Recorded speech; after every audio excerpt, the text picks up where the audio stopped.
Kadang bukan uangnya yang kurang, tapi hati kita yang sedang lelah. Hai, aku ibu rumah tangga yang sedang belajar mengatur uang kembali setelah melewati masa sulit. Di sini aku berbagi cerita budgeting pelan-pelan versi ibu rumah tangga. Kalau kamu juga sedang berusaha bangkit dan menata ulang keuangan, semoga video ini bisa menemani kamu ya. Halo, assalamualaikum warahmatullahi wabarakatuh, teman-teman semua. Apa kabar? Mudah-mudahan di bulan puasa, di bulan Ramadan yang penuh berkah ini, teman-teman selalu berikan kesehatan, kelancaran dalam menjalankan ibadah puasanya ya. Amin. Gak kerasa banget ya, Februari 2026 ini sudah selesai. Bulan yang cuma 28 hari, tapi rasanya pengeluarannya itu tetap aja terasa panjang ya teman-teman. Nah, di video kali ini berbeda dari video-video sebelumnya karena hari ini aku mau tidak voice over ya. Hari ini aku tidak dubbing, melainkan aku berbicara secara live untuk mengevaluasi uh, pengeluaran atau budgeting di bulan Februari ini. Di bulan Februari ini ya, betul. Nah, uh, bulan ini itu aku belajar satu hal. Ternyata yang bikin capek itu bukan cuman cari uangnya aja, tapi menjaga supaya uang itu nggak habis tanpa arah. Itu memang benar-benar sangat melelahkan di tengah kondisi finansial yang mungkin tidak seleluasa orang lain gitu ya. Mungkin masih di dalam kondisi finansial yang apa ya, yang bisa dikatakan di kondisi yang standar gitu ya, bahkan menuju ke standar pun masih harus ada income yang dikejar gitu ya, harus masih ada apa namanya budget yang dikejar gitu untuk memenuhi kebutuhan standar itu. Nah, dan hari ini aku mau jujur sama diriku sendiri, kalau Februari kemarin, apakah Februari kemarin itu aku benar-benar mengelola uangku atau cuman ya bertahan aja gitu. Nah, di video ini aku akan buka catatan pengeluaranku dan mungkin videonya akan sedikit lebih panjang dari biasanya karena kali ini aku nggak cuman mau evaluasi, tapi juga mau selipkan beberapa edukasi kecil yang mungkin bisa bantu kita sama-sama belajar ya teman-teman. Tapi disclaimer dulu, dalam hal ini aku sama sekali tidak bermaksud untuk menggurui, aku hanya sharing sepengalamanku. Untuk teman-teman yang mungkin lebih expert di bidang ini, lebih mengerti, teman-teman boleh berkomentar di kolom komentar, teman-teman boleh menanggapi, meluruskan atau memperbaiki ya. Atau teman-teman yang merasa bermanfaat juga dengan apa yang menjadi pengalaman aku saat ini, teman-teman bisa ambil manfaatnya gitu ya. Jadi tonton sampai akhir ya, jangan di skip karena biasanya nih pelajaran terpenting itu justru ada di bagian akhir. Ini aku mau spill dulu expense tracker aku di week pertama hingga week terakhir ya. Kalau ini itu ada di 1 sampai 7 Februari. Ini seperti ini catatan keuanganku. Mungkin teman-teman bisa lihat seperti ini. Tuh ya. Memang berantakan sih, tapi ini adalah data yang sangat bermanfaat buat aku mengevaluasi kondisi keuanganku gitu ya. Ini budgeting week pertama, ini pos-posnya seperti biasa. Ini juga budgeting expense tracker, maksudnya expenses tracker atau catatan pengeluaran aku di week kedua 18 sampai 14 Februari.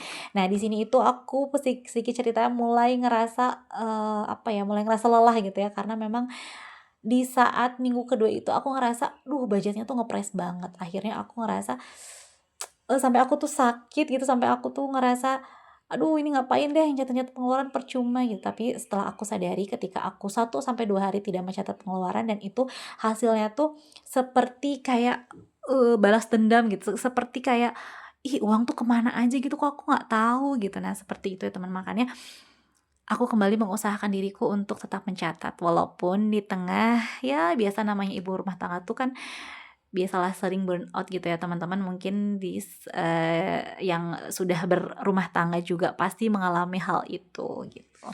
Nah lanjut lagi ke budgeting pengeluaran di week ketiga ya. Jadi untuk bulan ini aku hanya sampai budgeting sampai di minggu ketiga ya teman-teman. Coba kalau teman-teman yang penasaran kita bahas di uh, part selanjutnya. Oke, jangan di skip dulu ya.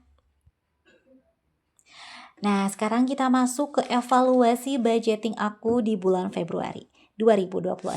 Bismillahirrohmanirrohim. Nah, seperti biasa ini adalah catatan-catatan untuk membantu mengatasi burnoutku, kelemahanku selama menjadi ibu rumah tangga.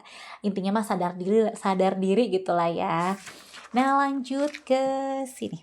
Nah, yang di awal ini aku sudah menuliskan kewajiban tetap, kewajiban kebutuhan yang harus aku bayarkan di awal bulan untuk 1 bulan penuh, dan ada juga kebutuhan yang aku bagi di untuk per minggunya gitu ya.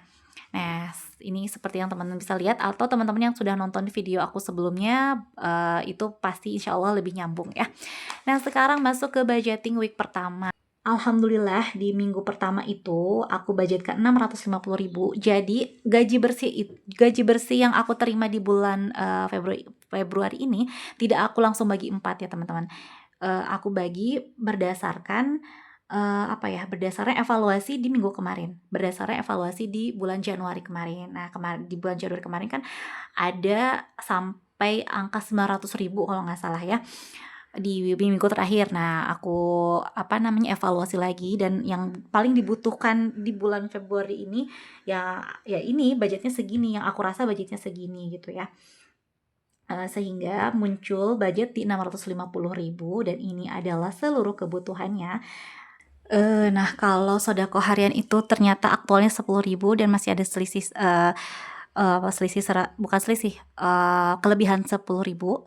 Kebutuhan makan itu di 250.000 dan aktualnya 265.500, ada kelebihan di 43.500, dan jajan anak yang ada selisih di kekurangan di 14.500. Lalu jajan makan itu juga ada kekurangan di 2.500. Lalu kewajiban itu habis sama sesuai dengan posnya. Kebutuhan pokok itu meningkat ya teman-teman, kekurangan di 21.000. Lalu bensin itu 20.000. Masih ada sisa 10.000, dan dana tak terduga itu yang melonjak teman-teman ya. Ternyata ada selisih di 19.000, kekurangan 19.000. Nah, sehingga total semuanya itu ada di 638.500. Namun alhamdulillah ya teman-teman, alhamdulillah ini masih bersisa di 11.500. Nah, kekurangan di sini tuh, kekurangan budget di sini tuh aku ambil dari mana sih teman-teman? Nah, aku ambil dari pos yang berlebih, yang sekiranya masih ada spare ya teman-teman. Jadi aku switch mana yang lebih lebih banyak spare-nya, aku ambil dari situ gitu. Sisanya 11.500 dan aku masukkan ke pos budgeting minggu kedua. Nah, list income tidak ada list income ya. Di minggu ke-1 itu tidak ada income tambahan ya, dan ternyata memang sepertinya di bulan Februari kemarin itu ada income tambahan, tapi nggak sebesar di bulan lalu ya teman-teman. Kalau memang kondisi finansial kita memang lagi lemah gitu, targetkan dulu yang realistis, targetkan dulu cukup gitu ya. Walaupun ada over di jajan anak dan dana tak terduga, tapi karena aku mencatat, nah aku jadi tahu letak bocornya tuh di mana gitu loh. Nah, sekarang kita lanjut ke budgeting week yang kedua. Minggu kedua ini budgetnya lebih kecil ya teman-teman. Dan ini yang bikin aku kaget. Nah, ternyata dari semua pos itu totalnya ada di 751. Padahal budget sebelumnya itu aku budgetkan 500.000. Dan selisihnya cukup besar di 251.500. Karena ada dana tak terduga yang yang melonjak tinggi ya, yang dibudgetkan itu 50.000 tapi terpakai 210.000 ya, sehingga ada kekurangan sebanyak 160.000 yang aku ambil dari budgeting week selanjutnya, dari dana dari budget untuk selanjutnya gitu, budget di week selanjutnya gitu ya. Dan juga di sini yaitu sih sebetulnya yang lebih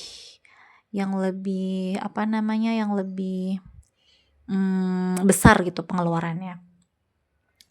Artinya aku minus lebih dari 200.000. Nah, Ini nih, di sini titik ini tuh yang bikin sempet aku ngerasa gagal. Tapi setelah aku lihat lagi, ternyata, eee, walaupun over itu bukan gagal ya teman-teman.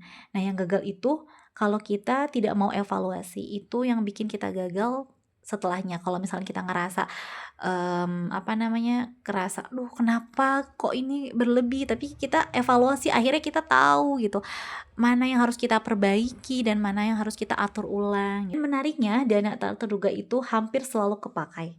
Nah, dari situ aku baru sadar kalau setiap minggu kepakai berarti itu bukan tak terduga namanya. Nah, jadi itu memang bagian dari kebutuhan hidup. Akhirnya untuk di bulan Maret akan ada pos-pos baru yang mengcover hal itu gitu. Karena setelah aku lihat nih di catatan pengeluaran bahwa dana tak terduga itu memang sebetulnya bukan pos dana tak terduga, melainkan pos ya dana yang memang dananya kurang gitu loh. Jadi kayak misalkan nih, kayak misalkan belanja sabun, oh ternyata di kebutuhan pokok itu nggak cukup. Nah aku ambil dari dana tak terduga. Terus berenang, itu kan eh, sebetulnya berenang itu kan sudah dilakukan setiap bulan gitu. Akhirnya memang harus ada dana khusus untuk itu gitu. Harusnya aku tahu. Nah, dari situ aku bisa mengevaluasi, ternyata nanti mungkin pada saat waktunya berenang aku lebihkan di dana yang lain seperti dana kebutuhan pokok atau jajan anak gitu ya. Nah, lalu masuk ke budgeting selanjutnya, yaitu budgeting ketiga dan budgeting yang terakhir di bulan Februari. Kenapa? Karena tanggal 15 dan 7 sampai 17 Februari itu alhamdulillah di-cover semuanya oleh Pak Suami ya. Pak Suami itu kan kebetulan pulang karena kami LDM ya teman-teman. Makanya ketika pulang alhamdulillah sekali beliau mengcover segala kebutuhan kami pada saat itu. Nah, sehingga ada sisa dari tanggal 18 Februari hingga ke 28 Februari, sisanya 10 hari, makanya aku langsung saja masukkan ke budgeting week ketiga. Dan kebetulan di tanggal ini adalah bertepatan dengan bulan Ramadan, makanya aku sebut budgeting Ramadan. Nah, di budgeting Ramadan itu sisanya ada 450.000. Sisa budget ini adalah yang aku budgetkan untuk 10 hari. Ya kalau misalkan kita pikir secara realistis mungkin ini nggak akan cukup, tapi di sini aku buat lagi sistem yang mungkin bisa sistem jangka panjang lah gitu ya, agar bisa cukup dan bisa berkesinambungan di bulan-bulan selanjutnya gitu. Jujur sih aku juga agak takut nih. Nah akhirnya dari situlah aku putuskan kalau 120.500 aku jadikan modal usaha kecil pada saat itu. Jadi aku bikin usaha takjil ya teman-teman, di depan rumah. Dan aku nggak berekspektasi bahwa si jualan ini tuh bakalan untung banyak gitu, yang bisa sampai puluhan ribu, bisa balik modal 2 kali lipat, enggak. Tapi aku ingin si uang ini bisa berputar dan bisa mengcover untuk kekurangan-kekurangan aku yang ada di budget di minggu ini gitu.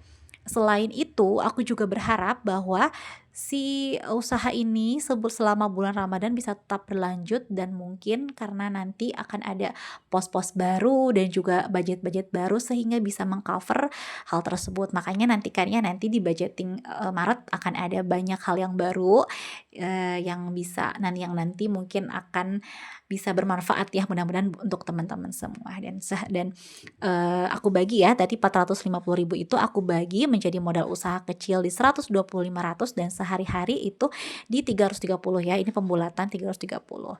Nah, ini dia kalau teman-teman lihat video aku di sebelumnya di short atau di Instagram itu, ini udah aku rilis ya teman-teman, udah aku upload. Nah, ini evaluasinya. Dan yang 330.000 tadi ini terpakai di kebutuhan pokok itu terpakai 25.000, artinya ada selisih 25.000. Lalu jajan makan juga selisih 2.000, kekurangan dana 2.000, lalu bekal atau ongkos anak itu alhamdulillah selama puasa anak-anak tuh soleh-soleha banget, mereka tidak jajan dan saya berkorban gitu, aku berkorban antar jemput supaya menghemat ongkos gitu. Menghemat ongkos dan di sini alhamdulillah masih ada sisa di 7.000, lalu bensin juga, ada kelebihan. Bensin ada kekurangan di 10.000 dan juga dana tak terduga ada kekurangan, maksudnya ada kekurangan di 12.000. Tadi mohon maaf bensin itu ada kekurangan di 10.000 ya teman-teman. Nah, sehingga setelah ditotal itu budgetnya menjadi 372.000. Artinya ada kekurangan dana di 42.000. Nah, dana 42.000 ini aku ambil dari, mmm, uang laba usaha yang setiap harinya itu dikumpulkan dan ketika aku kurang di salah satu pos ini, mungkin bahkan hampir semua pos ya teman-teman, aku ambil dari situ gitu. Nah jadi kalau dari semua evaluasi ini aku harus rangkum jadi sistem sederhana. Nah ini yang aku pakai dan mungkin bisa teman-teman coba juga ya. Yang pertama itu selalu mulai dari angka yang ada, bukan angka yang diharapkan. Jadi jangan budgeting dari harapan, budgetinglah dari uang yang benar-benar ada di tangan, berapapun itu nominalnya.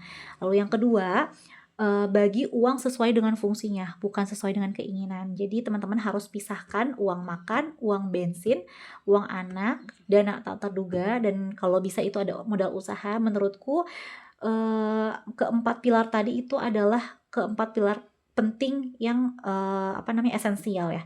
Walaupun nominalnya kecil, tetap teman-teman harus pisahkan karena uang yang tidak punya nama itu pasti akan cepat habis ya teman-teman. Lalu yang ketiga itu teman-teman harus evaluasi mingguan, bukan nunggu sebulan. Nah, kalau nunggu akhir bulan baru sadar minus, itu bukan terlambat teman-teman. Tapi evaluasi itu setiap minggu supaya kita bisa koreksi dengan cepat gitu. Lalu keempat, kalau ada dana tak terduga selalu kepakai, nah berarti itu memang polanya ya teman-teman. Berarti itu polanya yang harus kita perbaiki. Nah, sedikit demi sedikit teman-teman bisa naikkan porsinya, porsi kebutuhannya gitu. Karena hidup dengan anak itu pasti ada aja kebutuhannya gitu ya. Lalu yang kelima, jangan campur modal usaha dengan uang dapur. Sebisa mungkin jangan tercampur ya teman-teman. Kalau modal tercampur, usaha itu nggak akan tumbuh dan dapur jadi panik teman-teman karena uangnya tuh kemana-mana gitu. Itu yang aku rasakan selama selama di masa sulit kemarin ya teman-teman. Sekecil apapun, jadi kalau bisa tetap dipisahkan. Lalu ukur, ada motor ya.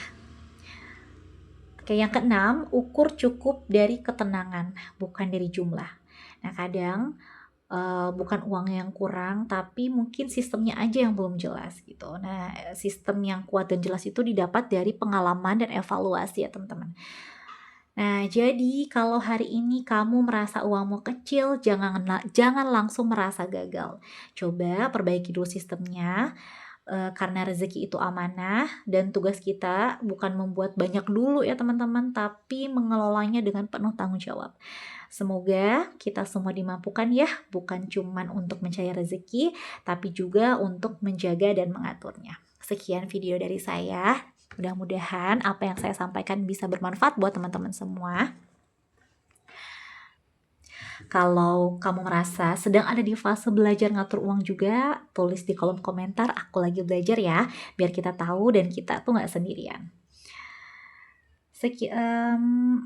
Sekian dulu dan jangan lupa subscribe juga nyalakan notifikasi biar kita bisa belajar bareng soal rezeki, sistem, dan ketenangan. Sekian, wassalamualaikum warahmatullahi wabarakatuh.